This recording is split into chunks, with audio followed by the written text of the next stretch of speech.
Welcome to Last to the Party. I'm Megan. We don't quite have the opening, right? Like, I'm Wendy. I'm a longtime Bravo fan. Yeah, this isn't Girls Gone Hallmark. We don't have a tagline. Well, we need to fix that. Okay. Send in your tagline suggestions to lasttothepartypod@gmail.com. We're talking Bravo, specifically In the City. Today we're talking In the City, Season 1, Episode 5, Trolley Off the Tracks. But before we hop into our discussion of this episode, I want to talk about the In the City adjacent episode, and that is the Summer House bonus episode. What did you think? Well, I want to know what you thought.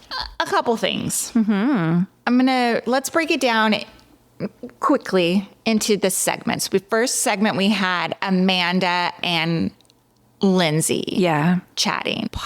At one point, I was like, oh, Lindsay is convincing Amanda that West is not a good dude.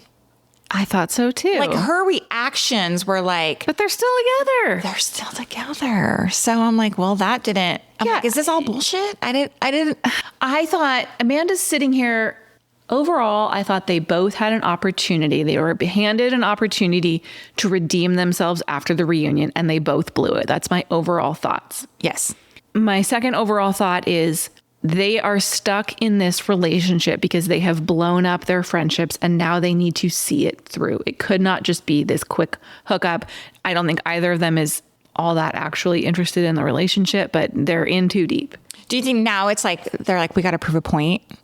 That's the only thing I can understand. I do not believe for one second that they have these there's no part of me in which they're selling me that they have strong feelings for each other. I don't buy it at all. The way they speak, it almost feels like they're embarrassed, both of them, about their relationship. Yes. I don't buy any of it. I understand how it could happen. West is a fuckboy and Amanda was vulnerable and wanted to be wanted. And I understand how that rebound relationship could happen on her part. This is my friend. He's real cute and fun and he's giving me attention, and it's attention that I've been needing and wanting in my life. And so, yeah, of course, I'm going to feel pursued and want to give into this, but I don't understand how she's standing there agreeing with everything that Lindsay says, but they're still together. And then they're still new photographs came out from them in an airport together this weekend. Yep. How about the convo between West and Kyle? Yeah.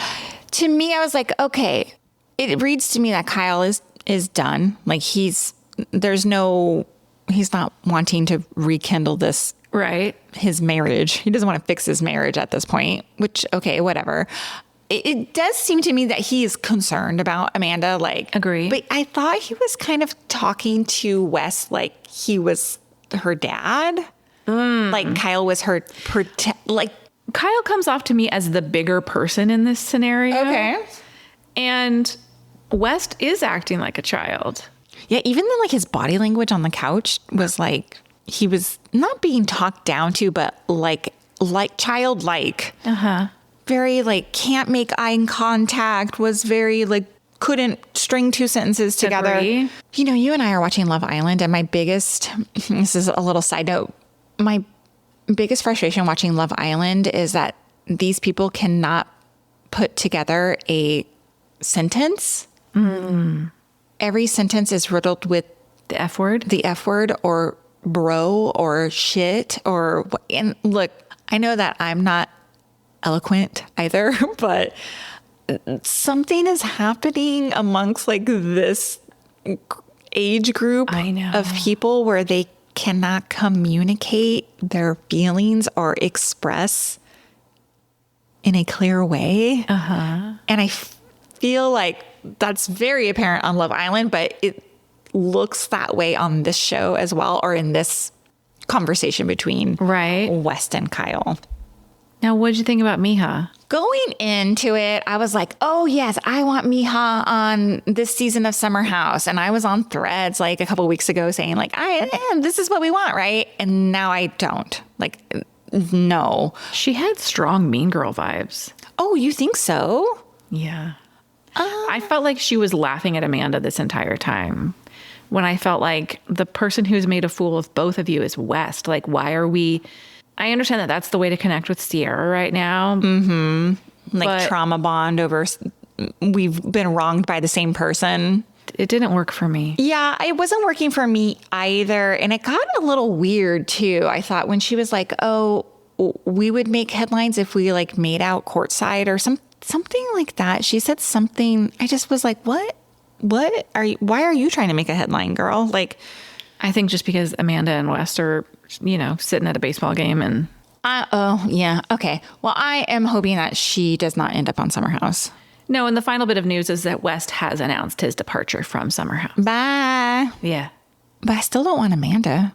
I want Sierra over Amanda, and I can't imagine Sierra would ever. Yeah, they're probably in negotiations. But they got to be there like soon. So maybe they're not in negotiations. Real soon. Like July 4th is like their first weekend. Yeah, I guess we'll find out. And Sierra's doing After Sun on Love Island right now. So she's in Fiji like every weekend. Yes. So I don't. Yeah, but they're not filming that on Saturdays. Like, don't you think she could? They got to be several days ahead. So maybe she like films that on Thursdays and then books it to the Can you imagine? I don't know. What a lifestyle. I'm in Fiji. And then she's got to start rehearsing for Dancing with the Stars at some point too. But I imagine that's going to be in September, early September. Mm-hmm. I'm just going to die if Sierra does not come back to Summer House. I don't know if I could even watch it. Well, I take that back. I'm going to watch it. Who am I kidding? I'll watch for Kyle. Yeah, of course. All right. And Jesse. My heart hurts for Jesse Solomon right now. I know. I have a question before we get into our discussion of episode 5. I cannot help but think about the last episode 4, where Kenny, they showed it on the previously on as well. But do you think Andrea was, quote, running his mouth since he told Lexi of the conversation? He told his wife something. No. I don't think so either. No, if I repeat gossip to my husband, I think that's very different than repeating gossip even to you.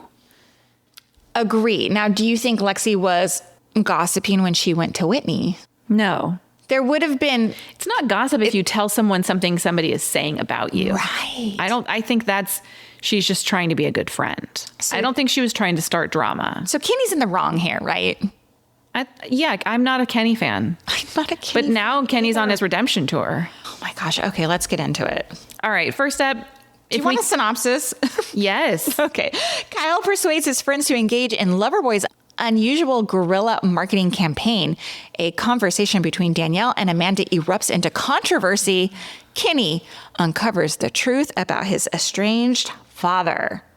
All right. So speaking of the Kenny controversy, it starts with a Kenny and Kyle lunch. They're kind of closing the door on the Spark chat. My notes simply say, I'm over this conversation. Let's move on. I'm over the conversation as well, ready to move on as well. However, ... as much as I dislike Kenny, I like Kenny when he's one-on-one with Kyle. He seems the most real in these scenes. Think back to episode 1. Yeah, when I was like, that. I like Kenny. It was the conversation that he had with Kyle that drew me into him. And it was the conversation again in this episode that I was like, is Kenny redeemable? That's the word I was going to use. Thank you. Is he though? I don't think so. The other storyline Kenny's got going on is apparently he's looking for his dad. It just felt like such a sharp left turn. Totally. He's like, I've been derailed defending my relationship this entire season, but now I hired a PI to find my dad. Do you care? Well, kind of. I was kind of thought the storyline was compelling. Yeah, at the end, it ends on a cliffhanger. First of all, I loved the PI finds him, the numbers are bogus, and Whitney's like, I'm going to internet sleuth this.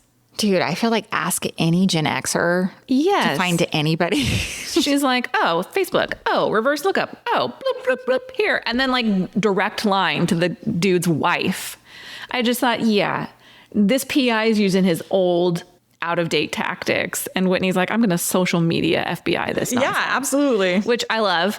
It was a compelling cliffhanger when his dad's wife's like, we've been looking for you. I want to know more. I kind of want to know more too, but I also, where's this going to lead us? Well, I don't know. It kind of is like, it's been 28 years. clearly Kenny exists in the public sphere. He has public social media accounts. So how hard could they have been looking? Fair. But also, like, do you think he was like, well, I'm going to be on this TV show, so I should probably like reach out to my biological dad that I haven't had contact with in 25 years and maybe just give him a heads up that I'm on a TV show. And now he's going to be on this TV show by association. Do you think it's that, or do you think it's, here's the uglier take, I need content, so let's go find my dad? That's, maybe. But also, Like, why now? Yeah. You know what? Maybe because his mom just passed in the last year. So yeah. he feels this. I will retract my statement because I can understand the need for connection. Your family is gone. Yeah. I didn't feel like I needed my dad in my life because my mom was fulfilling that role for me. But now I'd kind of maybe like to know. I just don't know what kind of anger there is. It's been 28 years. Like, what you been doing, man? Yeah. And do I want to see that play out on a reality TV show that's about this subject? Not really. You know, I don't know anything about Kenny other than he's an investor. In what? Tell me what you do. What is your work? Like, how do you spend your day to day? Where'd that money come from that you're investing? Yeah. Yeah. Great question. I'm interested in that. Yeah. I'm interested in like ex-girlfriends, his city living. I don't know. Do I want Kenny back on season 2? I think probably. I mean, you need a villain, right? Is he a villain? Kenny's coming back on season 2 if there's a season 2. I think Georgina's getting bounced. I can't take another parenting woe, poopy conversation. It's not doing it for me. I cannot. Look, I don't really have anything about Georgina in my notes except like at the end I have like worth noting, and I just wrote Georgina remains a hot mess. Like, she tells another wild story about her son's poopy diaper and that her kids are running wild in the office. What is happening? There's so much more there too, and I just don't know if she's allowing. Is she just like, let me tell these quippy one-liner parenting stories? She comes off as manic. Like when she's telling that story about her son's, everything's green. What? Okay, I have so many thoughts here. I know you were like, I don't have a lot to say about Georgina. Here's by association. First of all, if I was her patient and her kids were like wild knocking at the office door. I'd be like, this cost me a lot of money. Get your nanny in here and solve this problem. I would be pissed. I'd be pissed. Second thing is, when they go to that influencer event, were you immediately taken back to our old mommy blogging days when we would go to these like brand launches and we were there to like cover it with our children? Sure, absolutely. I was like, woof, I don't miss that. This was like pre-influencer. Yeah, it was local mommy blogger. Yes. It was even honestly pre-Instagram. 100%. Yeah, I was like, whoa, I don't miss that. No, me either. And I was like, this is how Lindsay's like, I have a deal. I'm sure she was being paid to like promote them. How does she do that when she doesn't show her child on social media? Don't know. Using a product that is meant for children. Don't know. Yeah, it's interesting. I'm glad I don't have that job. Or do I wish I was making Lindsay Hubbard money? Yeah. You do? Okay. Where do you want to go for here? The trolley car disaster of 2025? Okay. I can't decide if I should be embarrassed by Kyle going into these bars to get them to pick up Loverboy or if I should respect the hustle. But in these scenes, I'm leaning toward embarrassed. I tend to agree with you. Like, I liked when he was like showing his at the event. Like, that's fun. Kyle shows up to promote the stuff. But like just walking into a bar and then even Gavin's like, yeah, we carry Loverboy. Doesn't sell very well. Dude, the shade. That was not nice. Not nice at all. I've never been into a bar where they've sold Loverboy. Yeah. It's in very few grocery stores anymore. They go to Bevmo. That's what they have it or at Bevmo? Total Wine. One of those. I mean, they used to sell it at Whole Foods. Oh. I've seen it at Ralph's, which is Kroger's at I'm times. kind of surprised. I was thinking about this a lot. I was kind of surprised that it doesn't do very well because like those canned beverages, like a White Claw or a what's the other really High popular? Noon. Yeah, they seem to do really well, and the Loverboy branding is so good. I feel like it would fly off the shelves, but maybe they just can't get it into enough. Like, where are people buying that sort of thing? You know, at the grocery store. And if you can't get it in your regular grocery store, I don't know. Yeah, you're not buying it online. Yeah, I would love to have some business person's take on why it's not as successful as it could have been. Yeah. Well, I thought Kyle's comment was really interesting. He said, like, there is a space for Loverboy, but we've kind of gone off the rails a little bit. Interesting. And I was like, what does that mean? Like, what happened? What business turn? Yeah. I would be curious. I wish they would let us in on that a little bit. But I mean, how much is he going to expose about his business where there's all these investors? I don't think he's going to. But then they do this guerrilla marketing. I think that's all for show. I don't think this is an actual marketing tactic he's taking. No, it's more like, how can we showcase Loverboy on In the city. Yes. Yeah. So I was a little embarrassed too. Like, I'm sure all these like setups of them going into the bar and like the bartenders like tasting it has to be pre-planned. Of course, because they have to film. So that person has to sign a release. Right. So yeah, I'm sure they just. So Yes. did you have second-hand embarrassment? A little bit. Yeah. Yeah. Beyond, go ahead. No. Beyond that, there's a couple of takeaways from this whole trolley thing, and we'll get into the Danielle and Amanda of it all in just a second. But I absolutely hated Amanda in terms of not wanting to put the effort in during this scene. Basically, you know, she's there, she's setting up the balloons, and the balloons are making her hair all crazy, and she's just like, whatever. And she's like, I'm gonna come as Amanda, like half-assing it, but still present. And I just was like, Yeah. that's a sad way to live your life, I think. But what it boils down to is like, that is her business, is it not? Look, it still says creative director on her title. It just makes me mad. It just irritates me to my core. It irritates me to my core. Okay.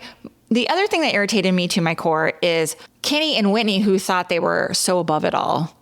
Oh, the gossiping. Guess who's gossiping again while they're sitting on this Yes. trolley, and they're just like mortified at Daniela and Amanda screaming at each other. Yes. And they were like, oh, we have to get off. So when they have this whole scene, they get off the trolley and they're like hugging each other. And they're like, oh, what was that? Oh, you're on a reality TV show. Stop with the bullshit. Yes. But let's talk Danielle and Amanda and this big fight they have. First of all, I'm rolling my eyes so hard. Owen is the one who brings it up, right? What? Yeah, maybe. I don't even remember. So it's coming off of kind of like we had Danielle and Owen and Yvonne and Nick at this dinner that they went out to. And then that trickles down to learning, which I was not aware, but Amanda is childhood friends with Katie, who's barely on this show, right? She introduced Katie to Danielle. Yes. Via Summer House. And then Katie and Danielle became friends. So then all this comes up. The Bravo blogs are calling Danielle a homewrecker because of her relationship with Owen. And there's this text thread that Danielle gets a whiff of. And it's between Katie and Katie's husband and Kyle and Amanda about Danielle and this blog. And Danielle is pissed at Amanda and Kyle in this moment on the trolley. Yes. Now, I thought Amanda and Kyle both had a good argument.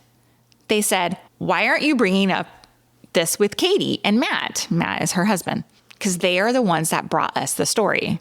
Yes. How do you feel about that? Is it misdirected? I think they're getting in the weeds. Okay. The problem with me with this scene is that Amanda, like you said, she doesn't feel like Danielle needs to be coming to her about this since it wasn't Amanda who originally started the conversation. But I do think they showed that Kyle dropped a screenshot and was like, yo, this is wild. I think this is semantics because Amanda and Kyle were participating in the discussion. They weren't saying like, oh, that's my friend, let's not speculate. They weren't defending Danielle. They weren't saying, I'm sure this is being blown out of proportion. Whether Katie and her husband started the conversation or not, it seems to me, based on these limited screenshots, that Amanda participated. Yeah. They were equal participants. And she's not bringing up to Katie because Katie's not in this scene where you're filming reality television right here, where the producers are like, yo, this is what needs to come up on this. We need something else. Mm-hmm. That's my feeling. I thought it was so annoying because Amanda kept doubling down. Don't talk to me, talk to Katie. You participated. If you're not part of the solution, you're part of the problem. Interesting. But the other thing is, again, back to the editors, and thank God we have 10 years of Summer House. They pull up last Summer House reunion last summer where Paige is talking about the article that Danielle wrote about Craig. And Danielle's like, that shit was juicy. Of course I was going to write about it. So if you can dish it out, but you can't take it. Right. When it's about your relationship, you don't want anybody talking about it. But Danielle spins out. She's like, that's not true. And I feel like we're missing a piece there because she kept saying like, that's not true. That's not true. She said that to Amanda. Yeah, the home wrecker piece. No, I think maybe that's what she was referring to. It got choppy because I think, or that's not true, is that Kyle was the one who dropped the screenshot. I thought Danielle was referring back to the Craig wedding article from Summer House years ago. Oh, well, she said she wrote it. I know. But she looks at Lindsay at one point and goes, she believes that shit's true. So I don't know what she's referring to. It just got so messy. Yeah. So who knows what happened, but Danielle freaks out and gets off the bus. The trolley. Owen goes and gets a beer while Danielle's sobbing on the sidewalk to her friends. Yeah, Owen's not earning any points for me, and I don't have a horse in the Owen race. I don't care one way or the other. I don't find him interesting on this show at all. And I think a person who doesn't make reality good TV content isn't a bad person. He's just not interesting on reality television. Yeah. But I'm not all that interested in him. There is breaking Owen and Danielle news, though. Yes, there is. Their baby was born very early. I think it's a he. Is it a he? Did they say I think it's name? Aiden. I think his name is Aiden. Announcement was very joy-filled. Yeah. Like, it was very positive. So that's scary. Very scary. Maybe I was just not in the mood. I just was irritated by this argument. Well, this argument's going to go on for the next 3 episodes. The season started with it. Amanda bringing the information to Lindsay about Danielle dating this married.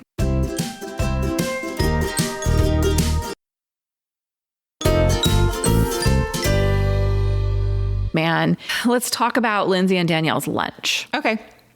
Because it comes back to that. What was your sense of the vibe at the lunch? Between Danielle and Lindsay? Yeah. Fine. I thought it was fine too. I thought it ended on an interesting note because oh, yes. Danielle says to Lindsay, can I come to your place? And Lindsay's like, ugh. Yeah, she still maybe has boundaries. Yeah, I thought that was interesting too. And I thought it was really funny that Danielle was like seeking approval in Lindsay about her relationship because Lindsay shares the story that she was involved with a guy who was going through a divorce or whatever. And then it wasn't for her. And Danielle goes, oh, are you judging me then? And I thought, oh. And Lindsay's like, no, but I thought, yes, she is a little bit. She was saying to you, maybe because Lindsay says like, it's for sure happening. And Danielle's like, I think she means the divorce. Yeah. Is for sure happening. Mm-hmm. But, I think Lindsay's saying like, ooh, be careful. Tread lightly. Yeah. Yeah. My biggest takeaway from this scene was a pepperoni pizza with hot honey sounds delicious. It does sound delicious. My main takeaway from this was Lindsay telling Danielle they're not there yet for her coming. Like the awkwardness was strong. And it reminded me very strongly of a time I went on a date with a neighbor. He lived upstairs from me. I was much younger. And we were trying to make plans. And we were like throwing out dates. And I think I said like, oh, what about Saturday? Like we were going back and forth. And he was like, ooh, I don't think we're ready for a weekend date yet. And I was like, ew, you live upstairs. Like you are at home with your roommates drinking every Friday and Saturday night. You don't have better things to do. What is the difference between a weekday date and a weekend date? Like you can't waste a weekend date on like. Oh, what a piece of shit. I was like, ugh. Do you know where he is now? Probably nowhere good. Oh, okay. Okay, let's talk about Amanda's move out. Ugh. I'm I'm so irritated. I am so At who? Amanda. Okay, tell me why. And Kyle. Kyle blew it. Like I was Sure. okay. First of all, I can't get over the fact that she's full blown moving out under the charade of like a separation to save our relationship. I'm like, Such bullshit. bitch, you are moving out. There are piles of boxes. There is a moving company. You have moved out and signed a year lease. Like call a spade a spade. Stop gaslighting us into thinking like, stop saying, I'm trying to save my relationship here. No, you're not. Yeah. You're just not. But of course, there's drama. And it's back and forth, right? Like she's mad because Kyle was out all night the night before, apparently brought people home to their apartment. And she's like, it was our last night together and you went out. But it was also, she's moving out the day after the New York Marathon. She knew he was running the New York Marathon. And he says, you were home all day Friday and Saturday smoking. Smoking. Which we know is smoking weed. Yeah. So I'm like, she was high all weekend and didn't want to do anything. Kyle had the marathon and went out that day. Like, these are two people, which I thought was very interesting based on the Summer House bonus episode. Kyle's like, look, we fell out of love with each other. And I think that's very clear in this scene. Like, she still wants him to be the person she wants him to be, but she's not really interested in being the person he needs her to be. Yeah. Yeah. I just was like, just get out. Let's just end it. Move along. Let's just end it. I hated that she wanted to like romanticize like her last night in the apartment. It felt like, you know, like, oh, our last time like being here. Why? Right. Why? Right. Why? She just wanted it to be about her. Yeah. Now, Kyle seemed beaten down in this moment. 100%. Like, he's obviously on some sort of work phone call or whatever. And she's like, I'm leaving. And he does seem a little distraught, I thought. Now, is it because He's hungover, or his wife is moving out, or they're separating the dogs, or it's all of these things, right? So, do you find that interesting? She took one dog. Yeah. I saw something on Threads about it, that apparently they rotate dogs. Oh, that's so hard on the dogs. Now, again, this is Threads. I don't know the truth, but then someone said like, that's so sad. But then someone said, oh, they're litter mates. They don't get along. Oh. So it's okay that they separate. I don't know. Oh, interesting. But it's kind of sad. Can you imagine separating your dogs? No. No. Anyway, my dogs, They would love it. yeah, that would be their ultimate dream. Yeah. They'd be like, please parent trap us. Do you think Amanda was justified asking for Kyle to take accountability for going out all night? Because she's obviously pissed. Like, he is doing all the things that she says she's tired of him doing. And I don't really know what she wants from him here other to say than like, yeah, you're right. Actually, I do know. I was watching this. I had that thought. I go, remember I told you last week, I said that she's too chicken shit to end the relationship. So she needs him to fuck up royally. So I think she was hoping that this incident here was like his big fuck up. And she was like, wanted it to be the catalyst for her leaving. Like that was justification for it. I like that. I think that makes a lot of sense, right? She wants to be like, look, he's still bringing people home in the middle of the night. He's still out partying. He had some woman in our apartment. You and I have been married not to each other. You and I have been married respectively a long time. Yeah. We know how to push our spouse's buttons, right? Sure. So Kyle doesn't like when Amanda smokes weed, or he has mentioned it on the show that like she just smokes weed all the time. Now, do you think that was her choice? Like, she's like, I'm just going to sit around and smoke weed all weekend, and that's going to push his buttons. And then he is going to retaliate and go do his own thing because he doesn't want to be around me when I'm like this. And therefore, then I'm going to spin it and make it seem like he's the bad guy who stayed out all night. Because she's not doing anything wrong. She's just living her life, smoking weed at their apartment for anxiety or whatever. Yeah, I think all of that is true. And Amanda isn't as innocent as we would have her believe in the demise of this relationship. I think she's hard to live with. I think they live very different lives. We've seen the state of that apartment. Again, based on like threads, did you see Kyle commenting? Because someone was like, it's weird that it seems like this is West's first time in Kyle's apartment in that summer house episode, because he and Kyle were supposed to be friends. And Kyle was like, I couldn't have people over for years because of the state of the apartment. God. So I don't think Amanda likes being called on her BS. Like, he never really talks to her about the mess, but he does call her on like, yo, if you want to get mad at me, like, you knew the marathon was yesterday. You were smoking weed all weekend long. I don't know. I just want these two people to be done. They clearly do not need to be in a relationship together. Let's move on. Yeah. No, and I think it's clearly done. I mean, I think we've seen Kyle admit, like, he did. He told West in that episode 4, Summer House, like, we're not in love with each other anymore.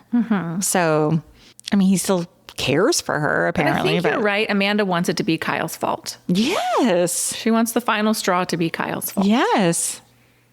So she's going to play that, no, I'm saving our marriage. I'm doing everything I can to save our marriage. It's on you.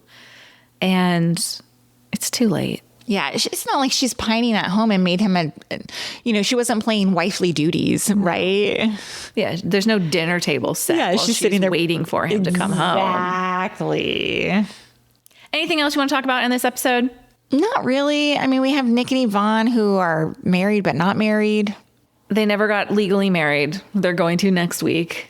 Great. They've agreed to start trying, but the clip of Nick agreeing looks like someone was holding a gun to his head. Oh, to have a baby? Yes. Yeah.